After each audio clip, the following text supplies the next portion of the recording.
variety of information. Okay. In this example here that I've got that I'm pulling up on the screen for you guys at home to see, and you guys obviously here in class can see it. I give you 2 points. Now, this is a very, very typical, Algebra 1, ACT kind of question where they say, all right, Quentin, here's 2 points on a line. Find the equation of that line. And the first thing we want to do is we want to find the slope, okay, between these 2 points. So as a matter of sort of exercising or warming up, why don't you go ahead and find the slope between those 2 points? I'll let you guys tackle that for about 30 seconds. All right, -5, 4, and 3, -2, and then we'll see what kind of answers we get.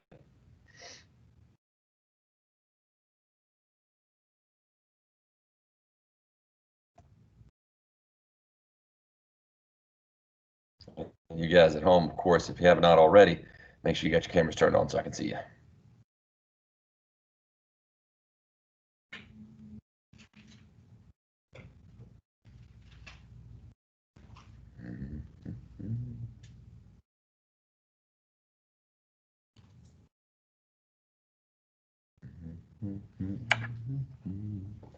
All right, Tiago, you look like you got your answer. What'd you get?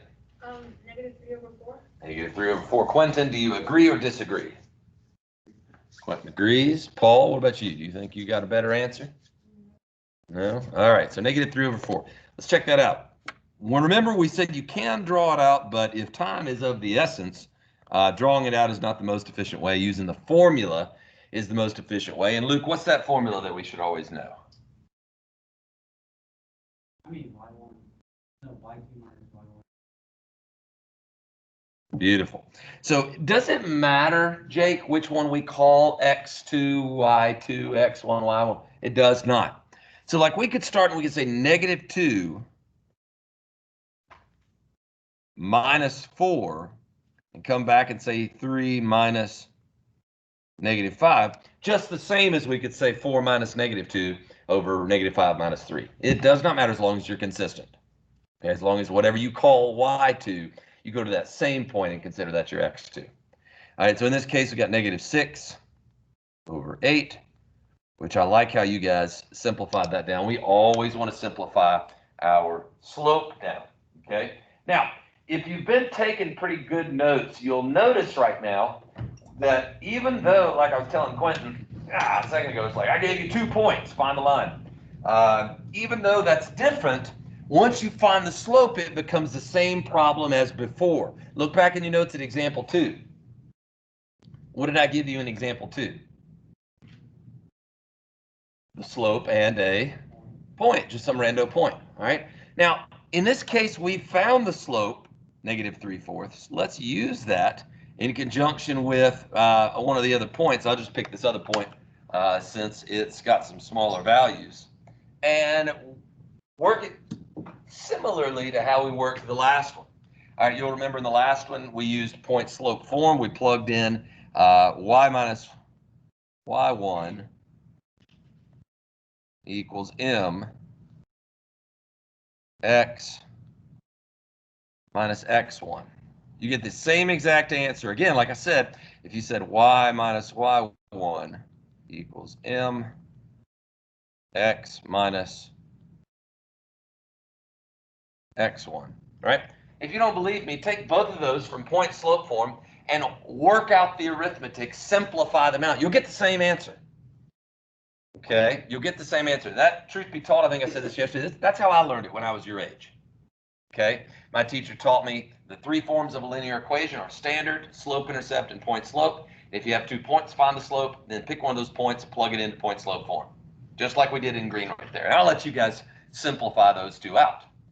All right, if you do it right, you should get the exact same answer, because those 2 points are on the exact same line. Tiago. We have to write both of them? Oh, you don't have, the question, by the way, at home, good question. Do I have to do that twice? Do I have to write both of them? Heck no. You pick one of them. But what I'm illustrating is that it does not matter which point you pick, since both of those points are on the line. However, what I want is I want to show you an alternate way of doing it, because today's students, I have found, those guys that I get in class, as a 10th grader or an 11th grader, they have learned how to do this not using slope intercept, or excuse me, not using point slope, but rather slope intercept. They have used y equals mx plus b. So let's talk about that today. This is a secondary technique.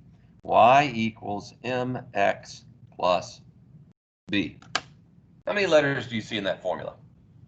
There's 4. And of those 4 parameters, how many do you think we know already? From the given information and from the work we've done on slope, well, how many of them do we know? 2. Okay, so I heard 1, 2, 3. Those are the options. What do we know for sure?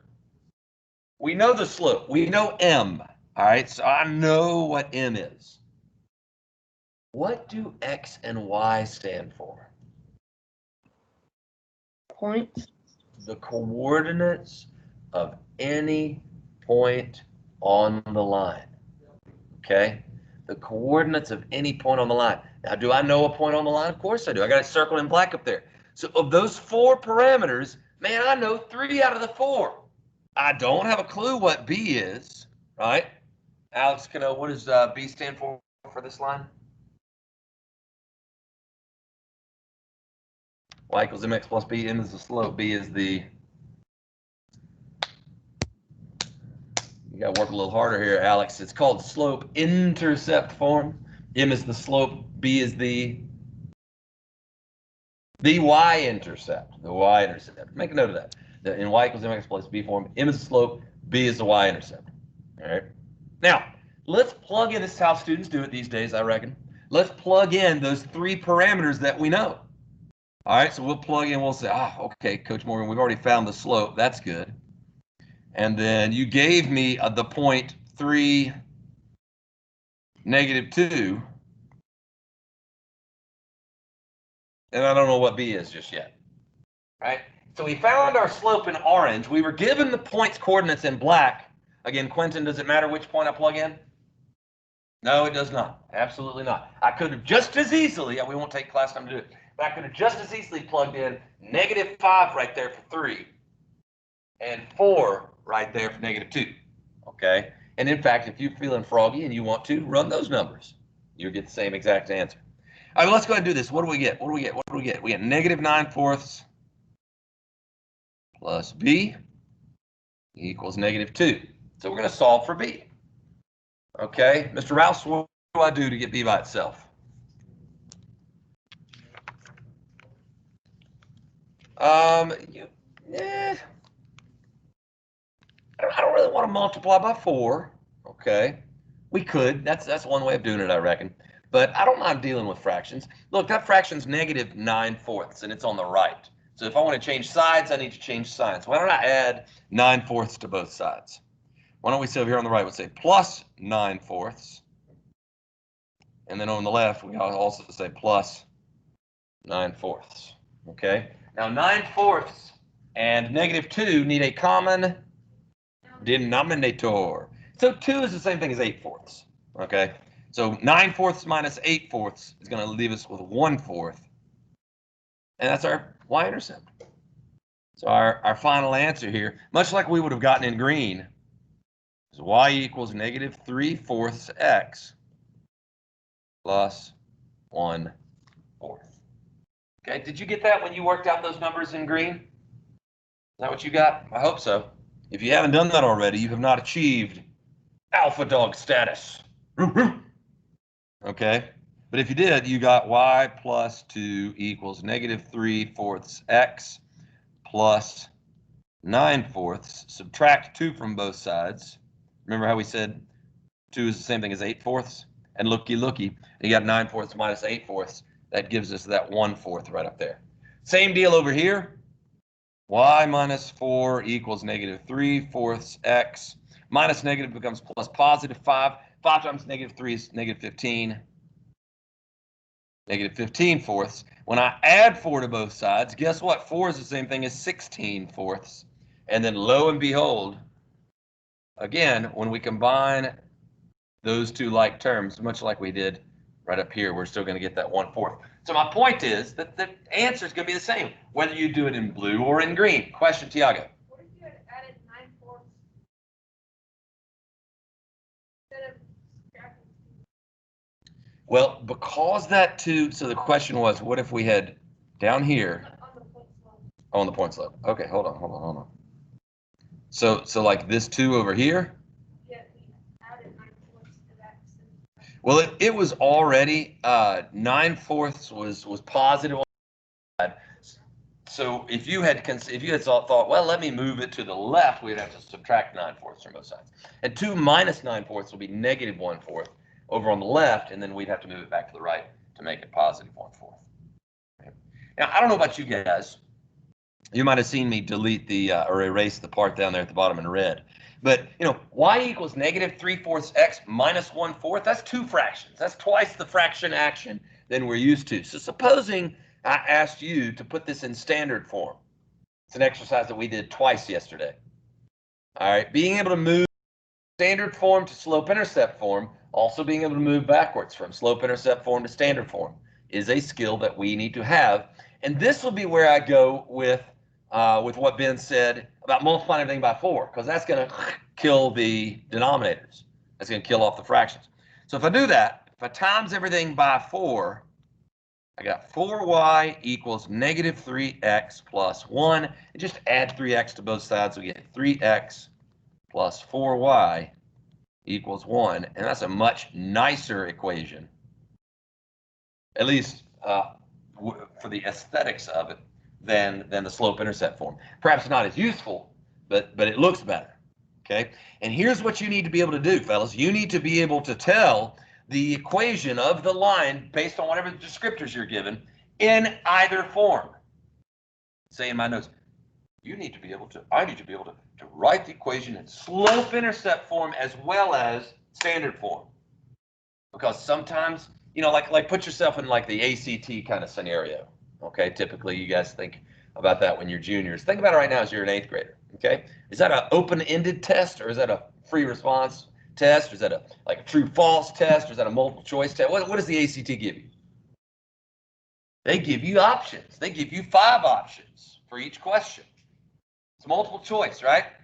And let's say this is the question on there, and I don't see y equals negative 3/4 x plus 1/4 as one of the answers.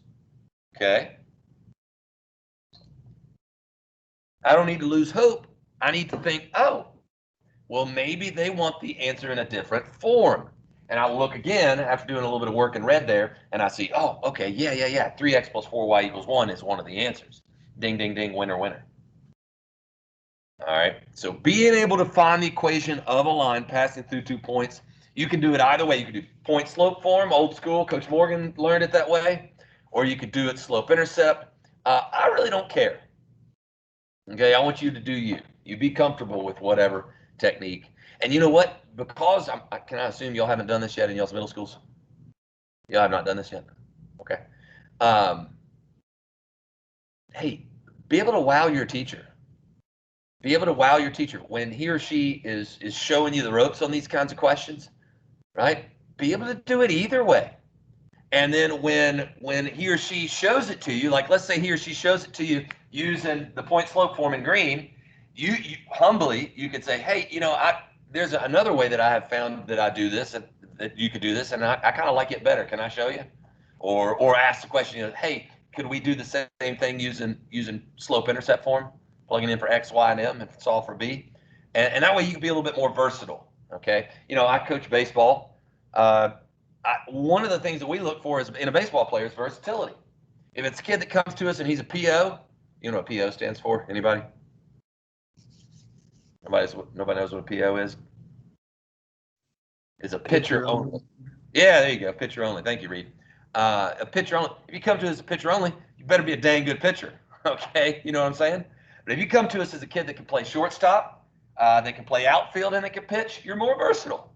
And we're likely to say, dang, okay, he could help us out. As opposed to, so that's the way you want to be in a math class. You want to be versatile. You want to be able to do several techniques. Okay. Now, we got 2 more examples, and the lesson will be yours. And I did tell you that I was going to give you some homework over the weekend, right? I didn't say that. All right. Well, I'm going to put an assignment on Delta Math. Look for it over the weekend. It'll help you practice all this stuff. Because there's just buku practice. The way you get good at this is practice, practice, practice. All right, let's see here. Mossy, what in the world symbol is that? Is that an 11 to start with? No, what is that? a weird L. You might look at it that way. Remember we talked about it right here in this slide? What kind of lines look like train tracks? Parallel lines, which is very similar to what you said with L. So you were close. Parallel. Okay. So what we're told here is that we want to find the equation of the line that is parallel to this given line and that passes through the given point. Okay? Passes through the given point and is parallel to 2x minus 3y equals 6. Okay? Drew, what do I know about parallel lines? They never intersect, okay? So that's helpful. So like, for example, if I were to plot this out. Let's see here. If I were to plot this out, 1, 2, 3, 1, 2. Am I putting it on the board?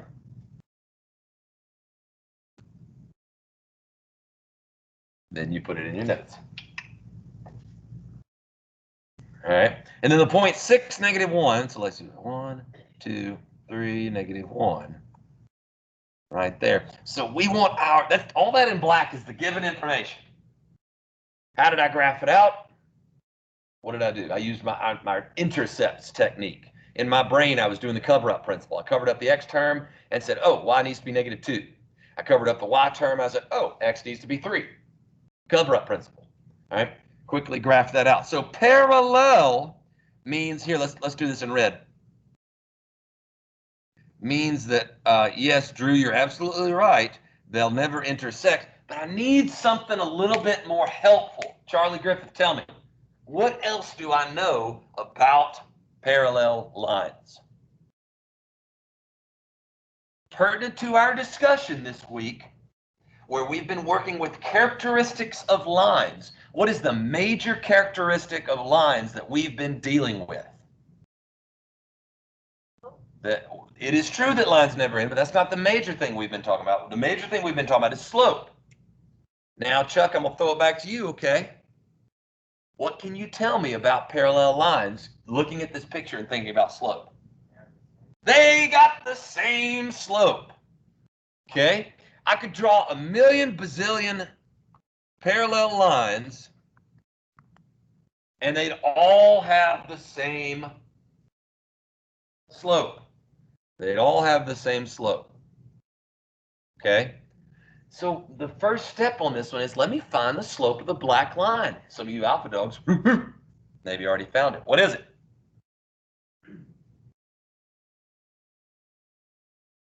Call it out if you know it.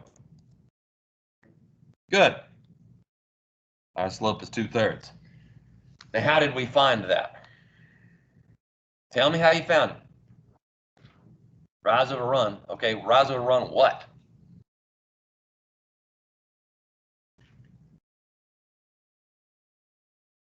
All right, so there's two ways we could look at this. I think Charlie is saying, I looked at the picture, Coach Morgan. Is that what you're saying? All right, good. So remember there was two ways we found slope. Number one, take the time and graph it out. Number two, if we have the equation, if you didn't hear what Oxley said, if we have the equation, remember this equation was in standard form, and the slope is the opposite of A over B. Okay, Lewis Thomas, what's the opposite of A here? -2. And then divide that by B. So -2 over -3 winds up being 2/3. Very good. So you can find the slope one of two ways. You could graph it out, or you could use the equation. Regardless, what do we have now about our little line in red? We've got a point, and we've got the slope. And it now becomes an example, just like example 2 and example 3. Once you get a point and the slope, plug and chug. Now I'm going to shut up and I'm going to let you do it your way. I've showed you my way in green. I've showed you also the popular way it seems for my Christian Brothers kids to do it. I'm going to let you do it whatever way you want to. Paul, cover that face up, please. So when we'll give you about a minute, and then when we reconvene, I want to see what you guys did. Okay, plug in M. equals 2/3 and plug in your x is 6 and your y as -1.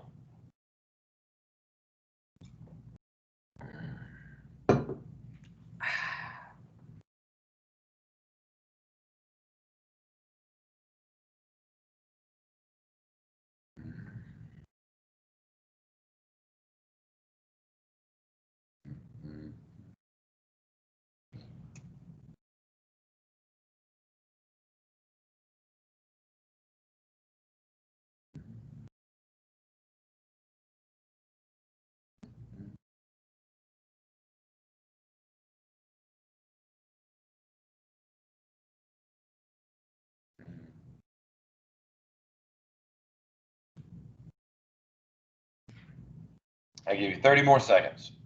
You want us to do both ways? If you've got the time, yeah, rock it out. And then you can figure out which way you like best, okay? I'm a creature of habit. I do it the same way every time, fellas, okay? But I know how to do it both ways so that if needs be, I can explain it to somebody that does it the other way.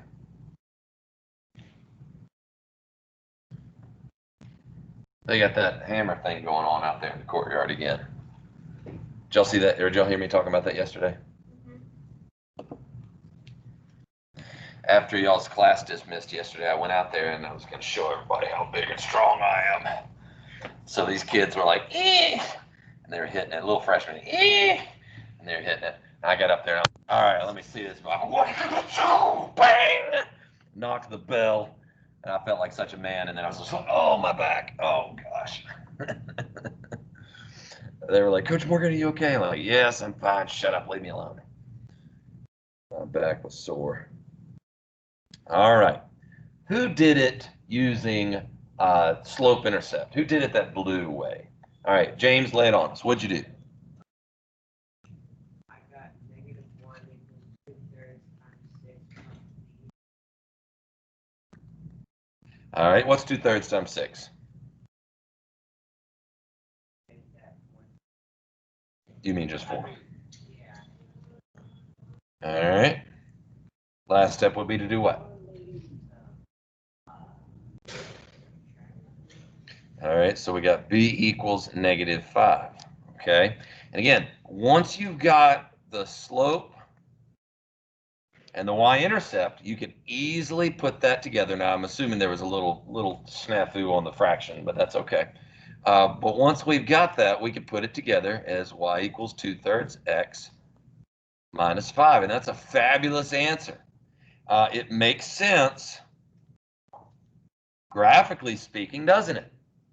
I mean, I know you can't use the graph to do the problem, but that looks pretty dang good. It's got a slope of 2/3 because I go up 2 and to the right 3, up 2 and to the right 3, right? So 2, 3, 2, 3. So that line has the same slope as the black line. So that's one technique. That's one way of doing it that James just shared with us. Did anybody do it the other way? Did anybody do it the way in green? All right, Tiago, lay it on us. Tell us what you did. So I had y minus -1 Uh-huh. 2/3 minus x minus 6. Perfect. Now I know why minus negative becomes plus positive, so I'll do that for you. Can you do your distribution, please? 2/3 minus x, 2/3 x minus 1. All right, and then last step. I added 4. Oh my goodness gracious. Try again. Subtract 1. Atta boy. Let's subtract 1 from both sides. So we get y equals 2/3 x minus 5. And that's the same answer that we would have got the other way. Good. Now, Tiago, does that make sense why we wanted to move everything over to the right side? We want it to be in slope intercept form. If I wanted this to be in standard form, Alex, what could I multiply both sides by? I don't want to multiply both sides by -5. I want to multiply both sides by 3. Kill the fraction. All right. We get 3y equals 2x minus, are you paying attention? Minus what? 15.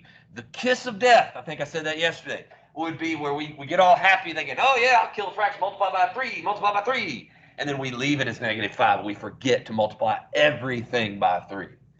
Okay, and then lastly, we would, what would we do? We'd subtract 2x, so we get -2x plus 3y equals -15. I'm a positive person. There's too many daggum negatives there. So let's multiply everything by -1, and we get 2x minus 3y equals 15.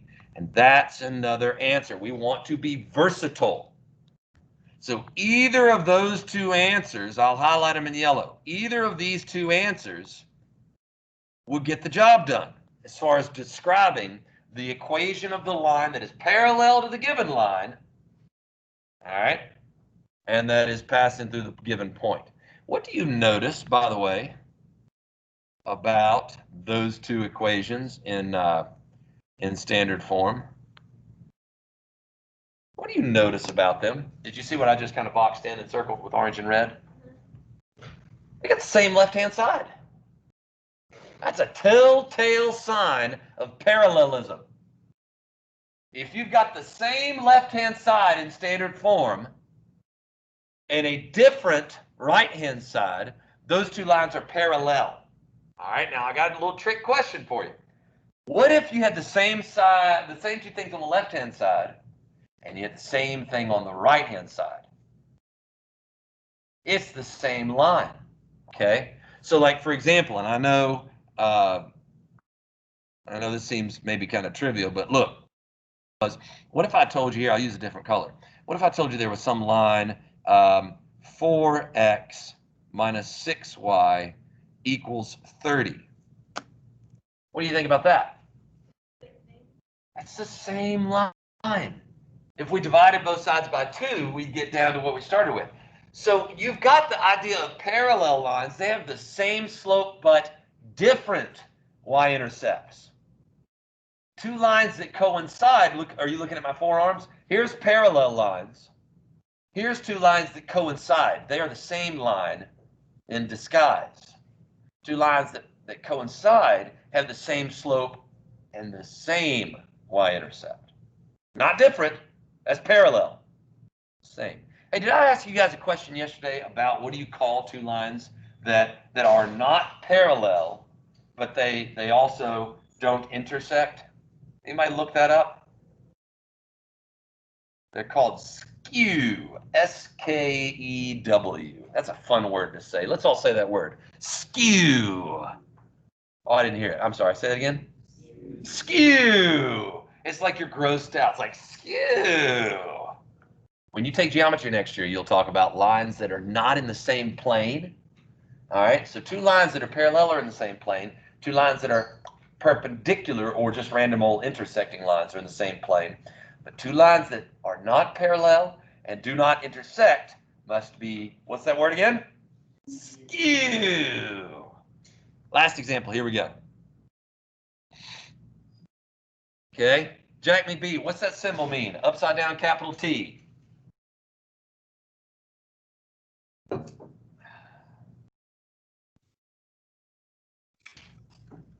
What do you think, Jack? We saw it yesterday in the notes. It's right here on my screen. Starts with a P, ends with perpendicular. Perpendicular. That means they are perpendicular. And what do you guys remember about perpendicular lines? They don't have the same slope. Their slopes are opposite. What? Opposite. What's that R word, Quentin? Opposite reciprocals. Okay. So check this out. We'll wrap things up here in 2 minutes. Okay. The first thing I want to do is I want to note that if my unknown line is perpendicular to my given line, let me find the slope of my given line and then take the opposite reciprocal and I'll have the slope of my line. All right, now this is in standard form. So the slope of the given line, I'll just say slope of given line equals what? Jake? The opposite of A over B is negative 5/2. All right, so here's the question for us. Joey, what's the opposite reciprocal of negative 5/2?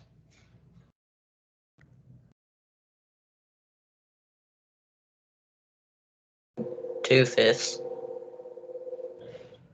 And so the slope of my unknown line, the one I'm searching for, is going to be 2/5. Very good, Joey. We changed the sign, flipped the fraction.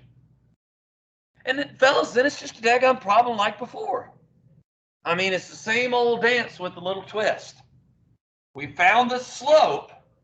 We were given a point, and yeah, we could have graphed it out. Blah, blah, blah, blah, blah. We could have graphed it out. Big deal. We could work this one a lot quicker if we find the slope, use the point, plug and chug, either way you want to do it. Tiago? So the upside down T means The upside down T means that these two lines intersect at a right angle, at a 90-degree angle. And you know, I didn't take the time to graph this out, but like if we had graphed them out, this is not what the picture looks like. I'm not saying this is what the picture looks like, but like our two lines, all right, maybe one of them looks like this, and then the other one would look like that, where there's a right angle right there. You know what I'm saying? That's not an accurate picture, but that's what it means to be perpendicular. And the tip here is, oh, I've got to know what perpendicularity implies about their slopes, okay? And I'm going to leave it to you guys to take the unknown line's slope and the point that is on the unknown line and just plug it in. Like we've done enough of those examples to where you ought to be able to do that on your own, right? Whether you do it like James did it in the last example using slope-intercept form, or I think Tiago did it in the last example using point-slope form. I don't care. But you want to get your answer, and you want to be able to express that answer in either slope-intercept or standard form, and be versatile enough to give both of those answers. All right, look for some homework on Delta Math over the weekend. On Monday of next week, we'll start with section 3.4. And in the meantime, hope you guys have a wonderful day. Live Jesus in our hearts. All right, thank you so much, fellas. Y'all be safe.